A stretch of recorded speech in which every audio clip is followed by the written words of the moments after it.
friends, welcome back to your UPSC. So today we'll start with another topic of climatology, that is air masses and frontogenesis. So let's get started. So here first we will cover the part of air masses, then we will come over to fronts. Okay. So starting with air masses, what exactly are air masses? Air masses are the large body of air who have uniform physical properties, and they spread horizontally for hundred of kilometers. That means a large body of air having uniform physical properties. Okay. Firstly, this large body is spreaded horizontally for hundred of kilometers, and it is having uniform physical properties, like it is having same type of temperature, same type of humidity, same type of lapse rate or moisture content, etc, etc. Okay. So these type of air body are known as air masses. Okay. Now, the properties of air masses are determined by. So these air masses have certain properties, and their properties are basically determined by three following factors. So the first factor is property of the source area and the direction of its movement. That is, like, consider this as a air mass. So this air mass, which is prevailing over hot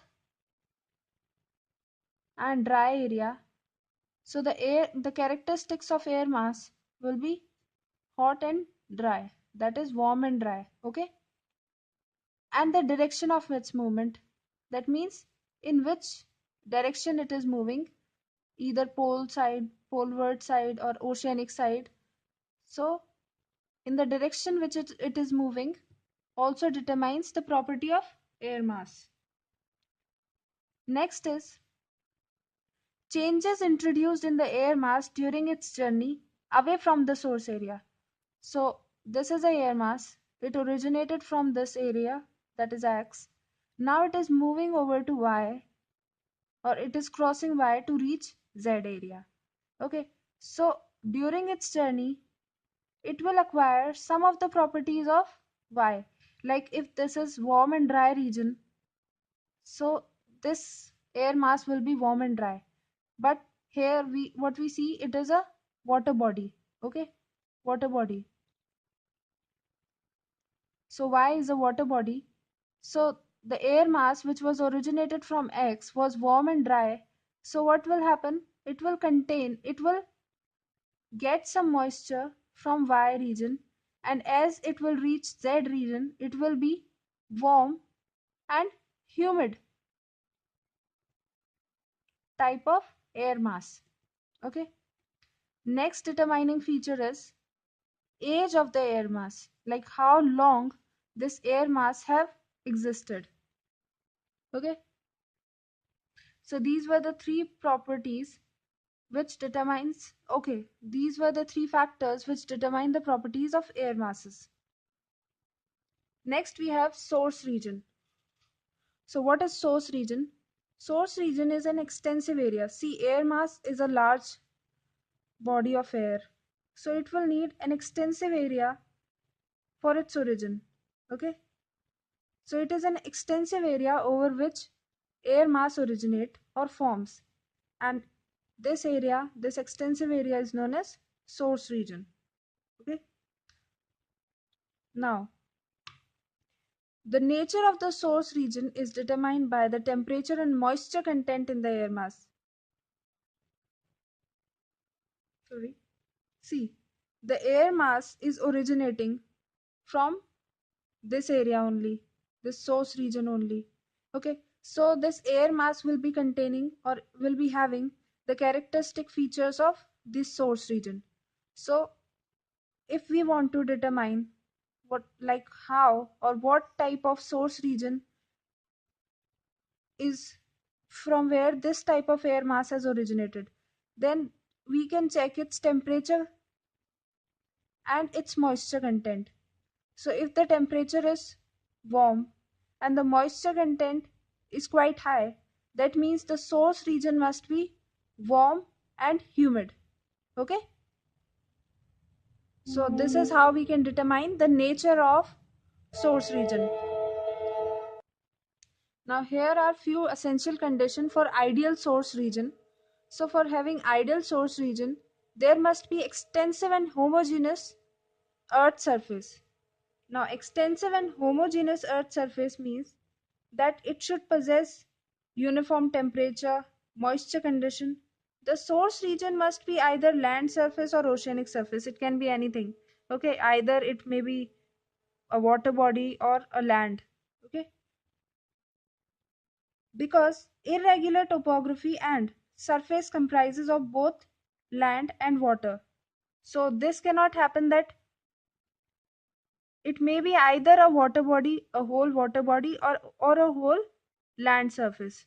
Okay, but it can't be like a half a water body with an island surface. Okay, again a water body. So it can't be like this. So it should be homogeneous. Next is no convergence, rather divergence of airflow. So there should be no convergence of air. Okay, the air should not be converging with each other, rather they should be diverging away from each other so that air may stay over a region for longer period of time. Okay, so if the air are diverging, then the air may stay over a region for a longer period of time, and thus the air may attain a physical property of that region. Okay,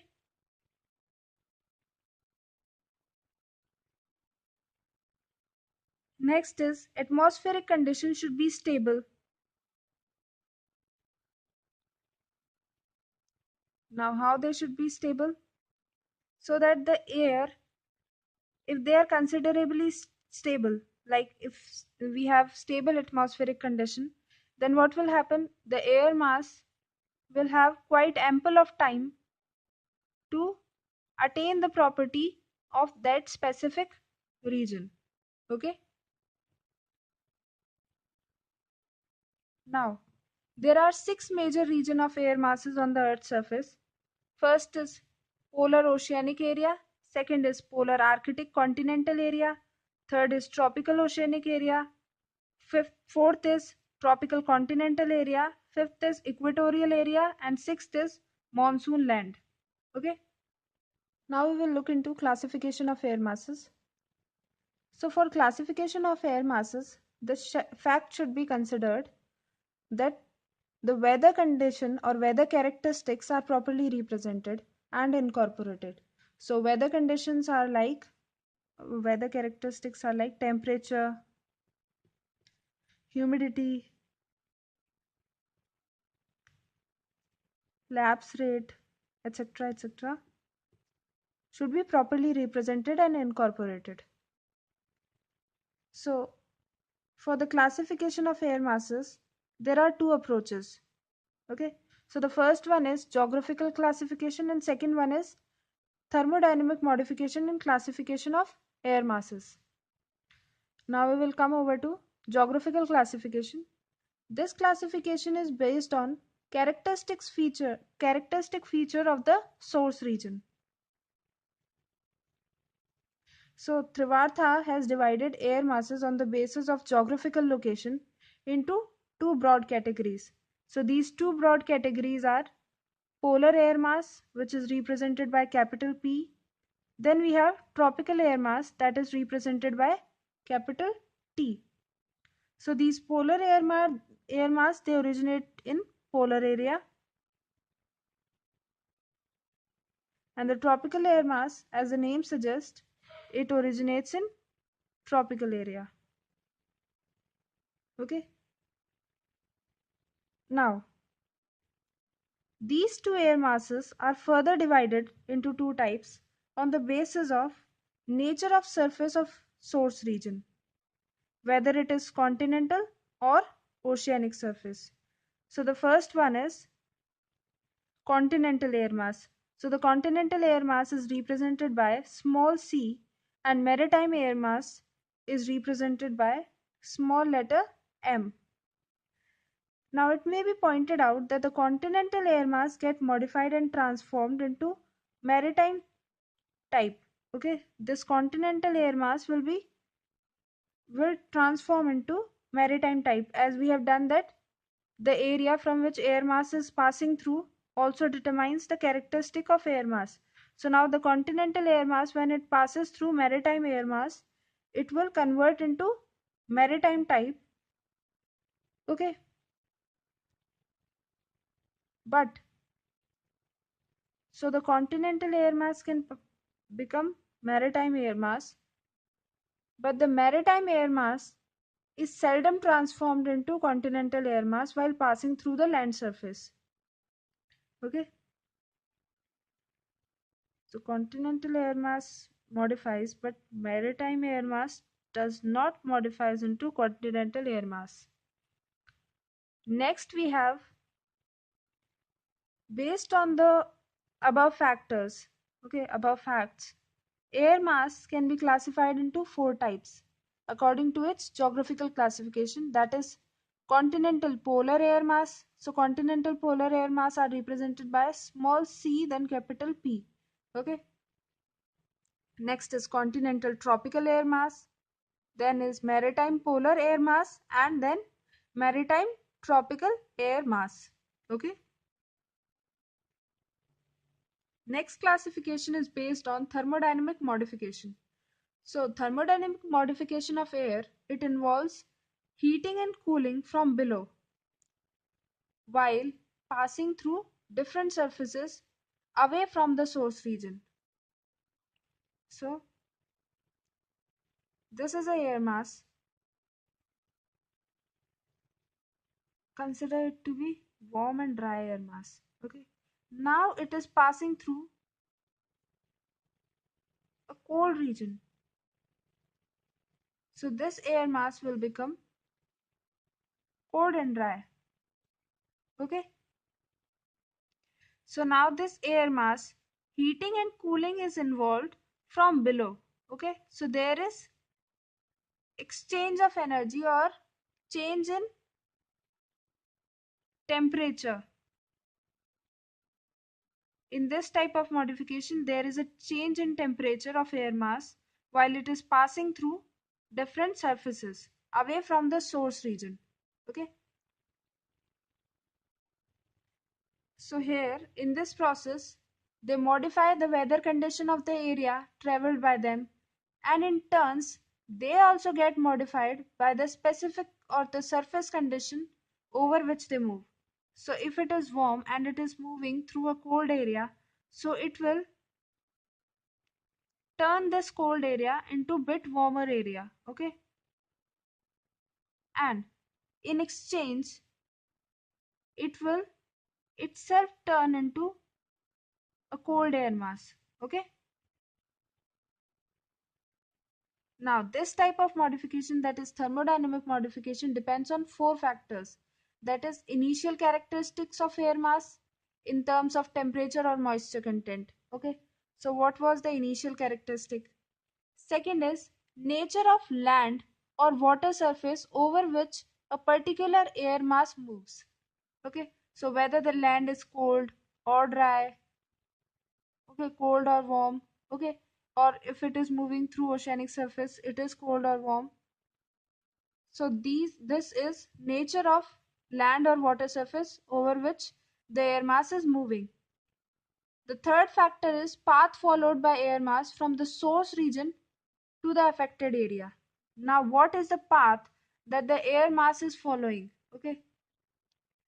And lastly we have time taken by air mass to reach a particular destination.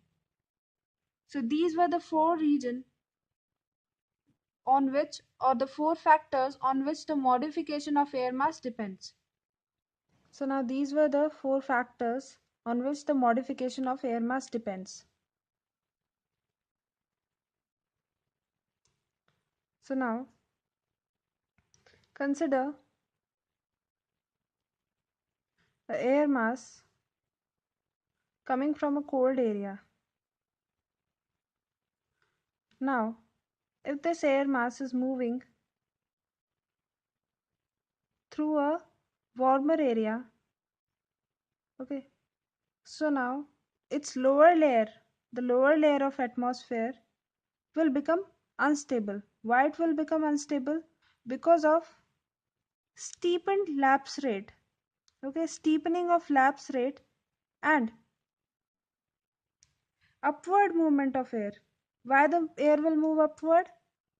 See, the lapse rate will steepen up, and the air will move up because the air will get warmer, okay, will get warmer, and the lighter air it tries to move up, okay, hence causing the instability in the air, okay. On the other hand, if we see that we have a warmer air which is passing through a cold surface, okay, so it is a warmer air which is passing through the cold surface.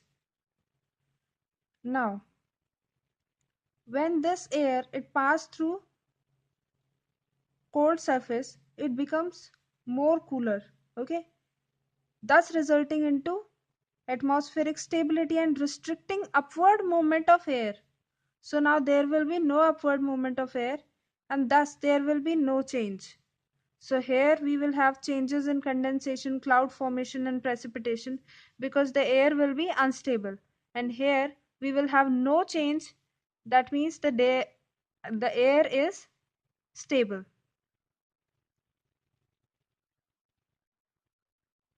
So this type of condition happens in when the cold polar air mass it arrives the warmer surface. On the other hand, when the warm tropical air mass they move from their source region and they arrive to cold region, okay, then they cause atmospheric stability and dry weather. Now we have two type of air mass, that is warm air mass and cold air mass. So the warm air mass are those whose temperature is greater than the surface temperature of the region where they are visiting, okay, while if the surface is warmer than the temperature of air mass, they are known as cold air mass, okay. So to determine whether the air mass is cold or warm air mass, we have to determine the temperature of the underlying surface. That is, consider this, there is a air mass having temperature of 20 degrees Celsius. Now if this land surface, that is underlying surface, is having 10 degrees Celsius of temperature, then this air mass will be warmer air mass, while if the temperature of the underlying surface is 30 degrees Celsius, then this air mass will be cold air mass. So the air mass, the hotness or sorry the coldness or warmness of the air mass is not determined by the temperature that air mass is possessing, while it is determined by the underlying surface over which it is existing, okay. And these air masses they undergo various thermodynamic modification when evaporation is added into them from outside, okay. So this is a air mass, it actually undergoes various thermodynamic modification, like its temperature will change and its moisture content will also change when the evaporation is added, okay. Now air mass it is termed stable when it is descending, while it is termed unstable while it is extending, okay, or it is moving upwards. That means the air is operative. Now such mechanical modification in the air mass are introduced due to cyclonic condition, anticyclonic condition, turbulent mixing, divergence and convergence of air masses, subsidence of air, lateral expansion, lifting up of air, or advection. So these were the causes of, this was the cause of thermodynamic modification, and these were the causes of that I have listed are mechanical modification, are the causes of mechanical modification, that is anticyclonic and cyclonic condition.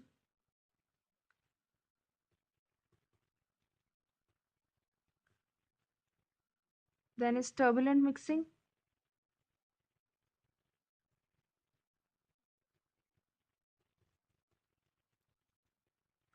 Then we have divergence or convergence of air mass, that is diverging air mass or converging air mass. Okay. Then subsidence of air mass and lateral expansion on the ground, that is air mass is subsiding and it is expanding. We have lifting of air mass and convergence of air at the ground, that is cyclonic condition. Lastly, we have advection. So these are the causes of mechanical modification. Now, based on the thermodynamic and mechanical modification, the air is divided into two, that is warm air and cold air that we have done.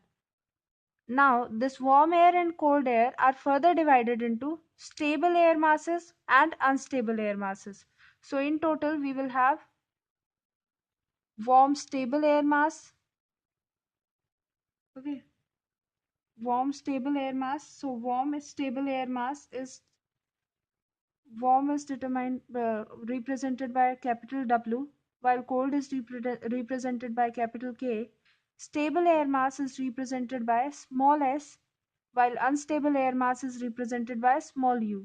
So we have warm stable air mass, cold stable air mass, then we have warm unstable air mass and cold unstable air mass. Okay. Now, if we mix these thermodynamic modification one and geographical air masses, okay, so this thermodynamic classification of air mass and geographical classification of air mass, if both types are added, then we have in total 16 type of air masses. For example, if we consider of continental air mass, continental polar air mass, then continental polar air mass will be continental polar warm stable air mass, continental polar warm unstable air mass, continental polar cold stable air mass, then continental polar cold unstable air mass. So we have 14 types. We have 4 types, and likewise we will have in total 16 type of air masses. Okay, but this was the air mass theory, but there are some problems in this air mass theory. As we have seen, we have seen in source region.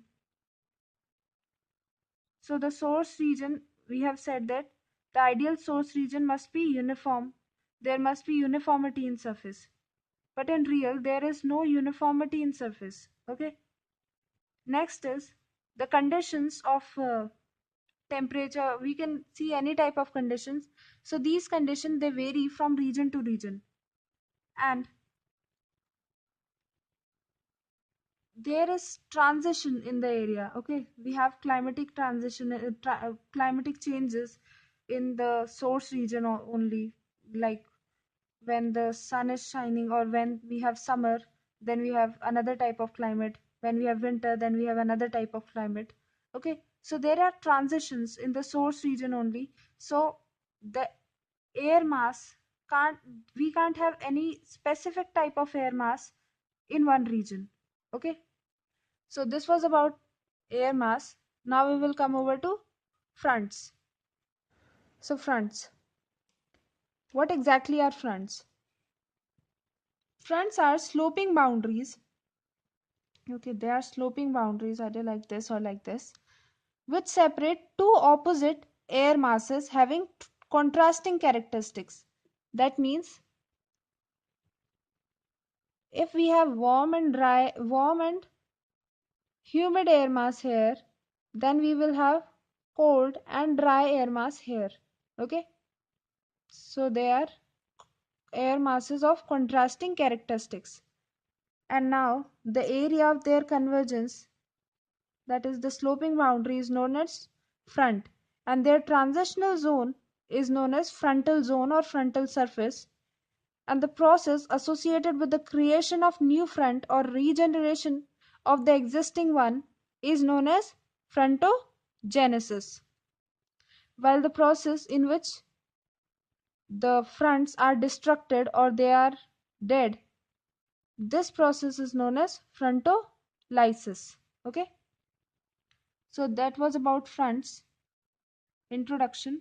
Now we will look into conditions for frontogenesis, that is for origin of front. First, there should be temperature difference. Okay, so temperature difference means the two opposing air mass must have contrasting temperature. That means if one is cold, then the other one should be definitely warm. Okay, next we have opposite direction of air masses. That means the air masses should be having opposite direction. Like if one is moving towards its right, then other should be moving towards its left. Now on the basis of direction, firstly, the convergence of two air masses is prerequisite for the condition of frontogenesis. Okay, for the frontogenesis we should have two converging air masses. Okay, so for them to converge, they should move in opposite direction, that too towards each other. Okay, now air circulation, we have four type of air circulation. So the first one is translatory circulation. Translatory circulation, it involves air, movement of air in horizontal direction. Okay, horizontal manner from one place to another in same direction. Like if this cold and dry wind is moving in this direction, then warm and humid wind is also moving in this direction. Okay, so there is temperature variation, they are parallel, there is temperature variation, but these type of air circulation cannot form front. Okay, because these are moving parallel, they are not converging to each other, like they are not like this. Okay, while they are like this, they are moving parallel to each other, so they won't converge with each other. Hence the translatory circulation is not applicable or cannot form fronts. Next is rotatory circulation. Rotatory circulation is circulation of air in cyclonic or anticyclonic pattern. That is, either the air is moving like this,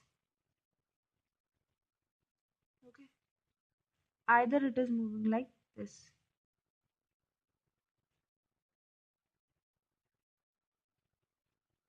But this type of movement is also not favorable for the condition or for the formation of front, that is frontogenesis. Then we have convergent and divergent circulation. So the convergent and divergent circulation, in this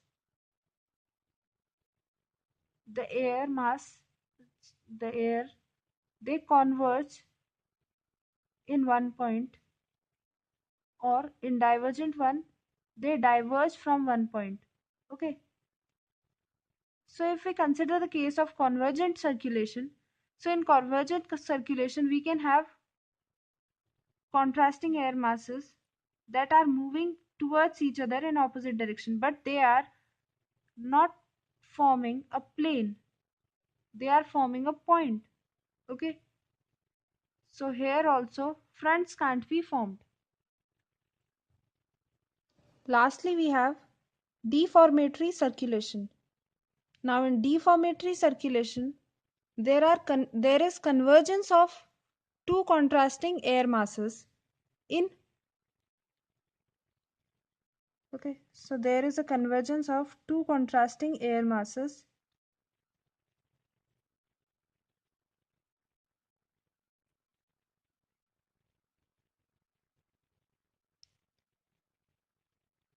and these air masses, they spread horizontally along the line.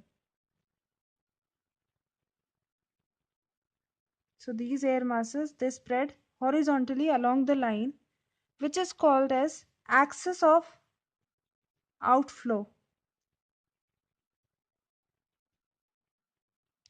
or also known as axis of dilation.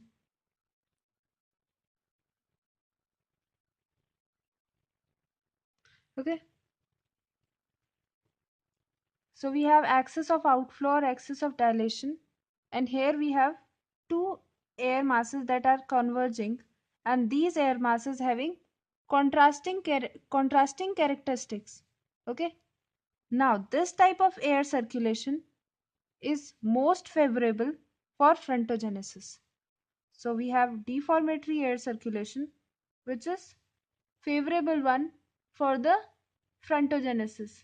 Now how exactly frontogenesis occur, that we will see. Now when the two air masses having contrasting characteristics, they converge with each other. So when they converge with each other in deformatory circulation, okay, they spread horizontally along the axis of outflow, that is axis of dilation. Okay, so in such situation, the creation of fronts depend on angle between the axis of outflow and isotherms. Okay, so fronts are not formed when the angle between these two exceeds 45 degree. Okay, so it is required to be below 45 degree. And now as the convergence of air continues, the angle decreases and isotherm try to become parallel to the axis of outflow. Okay, now these isotherms, they will try to become parallel to the axis of outflow. So this was the first stage. Now we will have second stage, where they will try to become parallel to the axis of outflow. So the steepness and intensity of front depend on the temperature gradient. If the temperature gradient is more, then the intensity of fronts will be more. Okay, now these air masses, they become parallel to the axis of outflow. Now we have cold air mass, it is flowing upward. Then we have warm air mass, which is flowing downward. So these are known as stationary front. Okay, because there is no upward displacement of air during this time. Okay, so now this type of formation or this type of stationary front, it is climatically insignificant because there is no formation of cloud or precipitation etc. that can occur. But here such situations are not very common. Why they are not very common? Because this situation is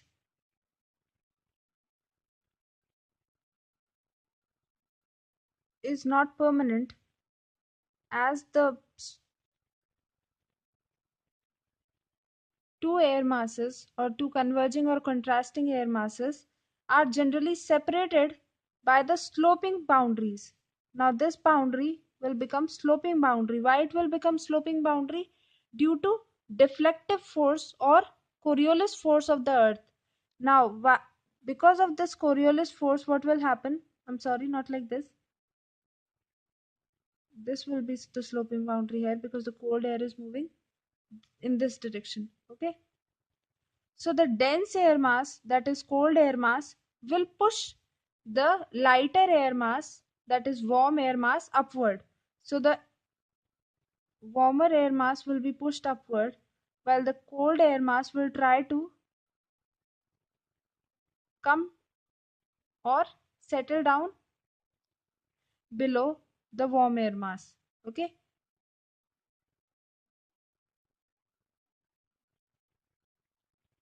so consider this as the slope. So this will be the warm front here and this will be the cold front. So the cold air mass will try to remove the warm air mass, hence causing the warm air mass to move upward. Okay, so this is the fully developed front. That is how it is formed. Okay, now after doing frontogenesis and condition required for frontogenesis, now let us walk towards classification of fronts. Now basically fronts are classified into four types. First is warm front, second is cold front, third is occluded front, and lastly we have stationary front. Okay, so in warm front we have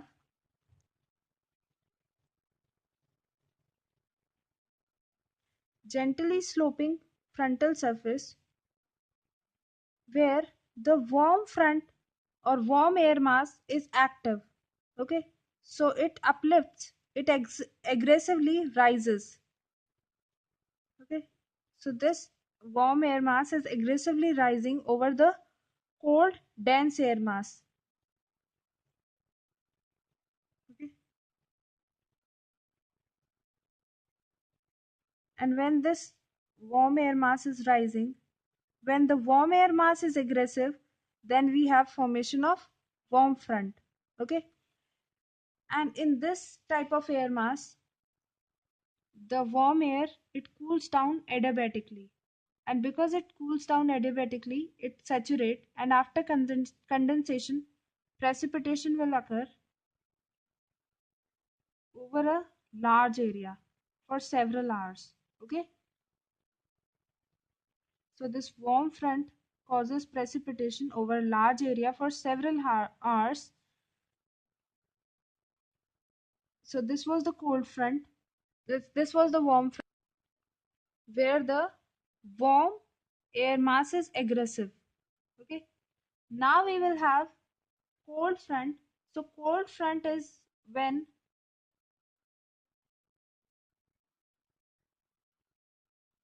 we have more aggressive cold air mass, and this cold air mass, it aggressively or actively, it invades the territory of warm air mass. That is, this was the warm air mass moving here. Now the cold air mass will try to invade its territory, so the warm air mass is forcibly moved upward by these active cold air masses. Okay,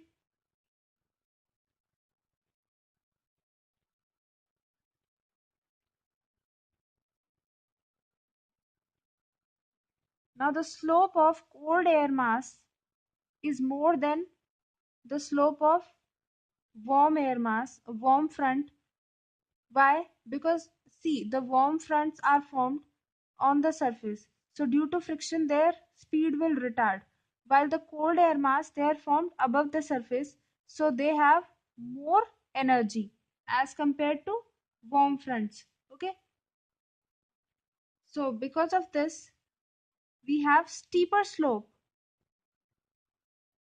in cold fronts. Okay, and these cold front, they are associated with bad weather characteristics like thick clouds, heavy downpour with thunderstorms and lightning. Okay,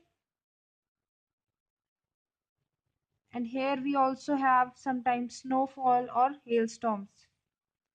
So here we had precipitation over a large area for a long period of time, while here we will have thunderstorm, lightning, downpour, heavy downpour, thick clouds, etc. etc. Then we have occluded front. So the occluded front, they are formed when the cold front overtakes the warm front and warm air is completely displaced from the ground surface. So if this is the case, then what will happen in occluded front? Now the cold air mass will move and the warm air mass is raised up.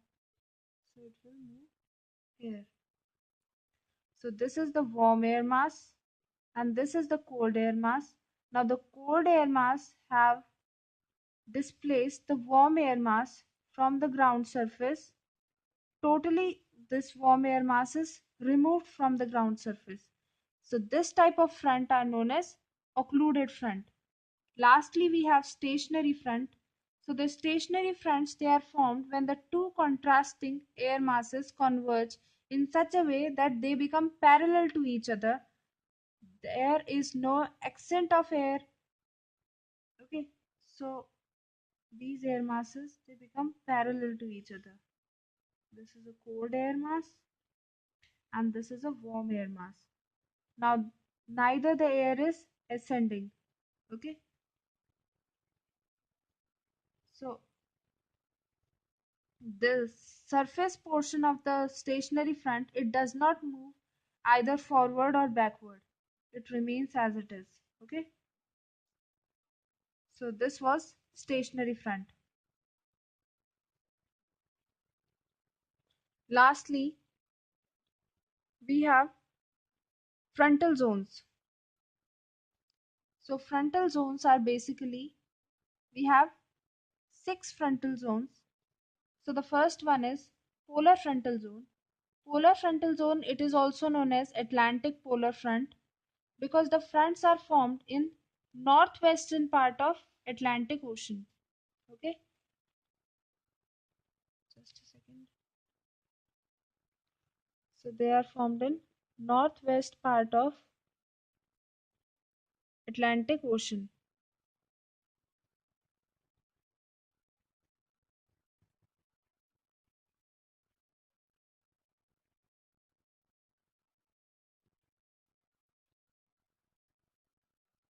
Next we have Arctic frontal zone.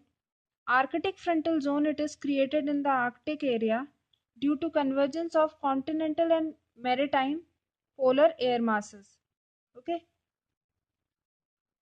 so active fronts are formed in this area. Why? Because relatively warmer polar maritime air meets with extremely cold Arctic air mass, due to which temperature contrasts are accumulated and these fronts are developed. Okay, and these fronts are developed at the coast of Eurasia and North America.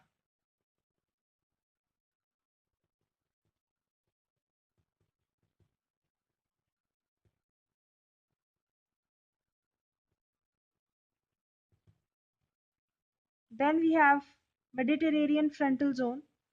Mediterranean frontal zone is formed due to convergence of cold continental European air mass and winter air mass of North Africa along the Mediterranean and Caspian Sea line. Okay, and here the winter cyclonic storms are developed over Mediterranean basin towards east and northeast. Then we have Pacific Arctic frontal zone. Pacific Arctic frontal zone, it is developed along the line running from Rocky Mountains to the Great Lake during the winter season. And the western disturbances and cyclones are associated with this frontal zone. Okay. Next we have Pacific polar frontal zone. So Pacific polar frontal zone, are developed during the winter season over North Pacific Ocean. Okay, so where there are, and these are two frontal zone. So the first one is in near northeast Asiatic coast, and the other one is near the northwest North American coast. Okay, so these frontal zones, they influence the winter time weather conditions of the western coast of North America, extending from Gulf of Alaska to Southern California and western Mexico. Lastly, we have intertropical frontal zone. So this intertropical frontal zone, they are tropical fronts formed near equator due to convergence of northeastern and southeastern trade winds. Okay, but there is no contrast in temperature. So some meteorologists believe in this type of frontal zone. They consider this type of frontal zone, while others do not consider them as fronts, because the basic characteristics of front is they require two air masses converging with each other having contrasting characteristics. But these air masses or these winds, that is southeast trade winds and northeast trade winds, they are having same type of temperature or physical conditions. Okay, so with this we complete our frontal zone and the fronts in the whole. So that was all for today, guys. I hope you enjoyed today's lecture. So let's meet in our next class. Till then, take care and have a nice day.